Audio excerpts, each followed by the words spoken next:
পরের দিন লাবিবার বিয়ে ঠিক করেছে তার মামা ফরহাদ। মামার কথা মানেই আশীর্বাদ। মামা যা করবে নিশ্চয়ই লাবিবার ভালোর জন্যই করবে, এটা ভেবে লাবিবা মামার প্রতি সম্মান রেখে বিয়েতে রাজি হয়ে যায়। দেখতে দেখতে 15টা দিন কেটে গেল। এর মধ্যে একবারের জন্য লাবিবা জানতে চায়নি তার কোথায় বিয়ে হচ্ছে, কার সঙ্গে বিয়ে হচ্ছে। এই 15টা দিন তার যেন একটা ঘোরের মধ্যেই কাটলো। যেই বাবা খালাকে বিয়ে করার পরে আজ পর্যন্ত একটা বারের জন্য লাবিবার মাথায় হাত রাখেনি, সেই বাবা এখন তাকে বুকে টেনে নিয়েছে। যে খালা পান থেকে চুন খসলে খাওয়া বন্ধ করে দিত, 2-3 বেলা না খাইয়ে রাখতো, সেই খালা লাবিবাকে এই 15টা দিন মুখে তুলে খাইয়ে দিয়েছে। ভাবা যায় এই 15টা দিন প্রচন্ড খাতির যত্নে কাটে লাবিবার। কিসের জন্য?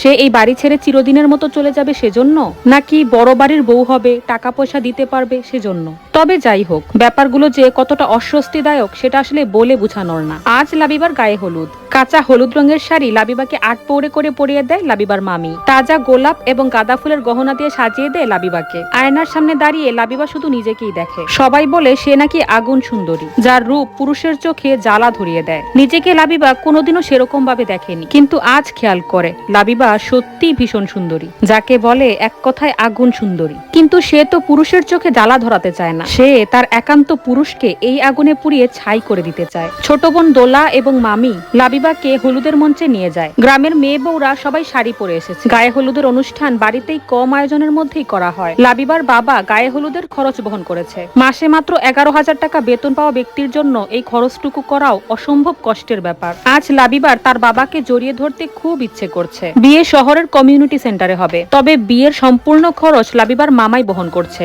এত বড়লোক বাড়িতে ভাগ্নিকে বিয়ে দিচ্ছে, তাদের সাথে তাল মিলিয়ে মানানসই আয়োজন না করলে কি আর ওদের সম্মান বাঁচবে?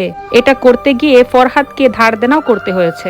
একে একে সবাই এসে লাবিবাকে হলুদ ছুঁয়ে দিচ্ছে। প্রথমে লাবিবার বাবা, তারপরে একে একে খালা, মামা, দোলা, মামাতো সব ভাইয়েরা এবং সবাই। মিষ্টি খেতে খেতে লাবিবার অবস্থা খুবই খারাপ। এমনিতেই মিষ্টি খুব একটা পছন্দ করে না লাবিবা। লাবিবা দেখতেও সামান্য গোলুমোলু, কিন্তু আজ তো কেউ তার কথা শুনবে না।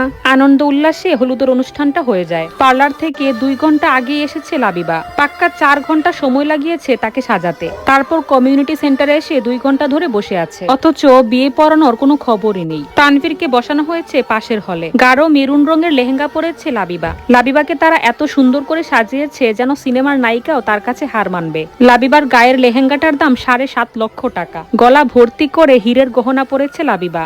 লাবিবা আজ নিজেকে দেখে নিজেই প্রেমে পড়ে গেছে। কাজে এসে লাবিবাকে কবুল পরিয়ে স্বাক্ষর নিয়ে যায়। আজ লাবিবার বেশ কান্না পাচ্ছে, তবে নুপুরের কথায় একটু পর পর বেশ হাসিও পাচ্ছে, আবার লজ্জাও লাগছে। ভিড় ঠেলে লাবিবার বাবা এবং মামা তানভীরকে নিয়ে আসে। জামাইয়ের সাজে তানভীরকে দেখে লাবিবা হা করে তাকিয়ে থাকে। তানভীরও লাবিবাকে বউ সাজে দেখে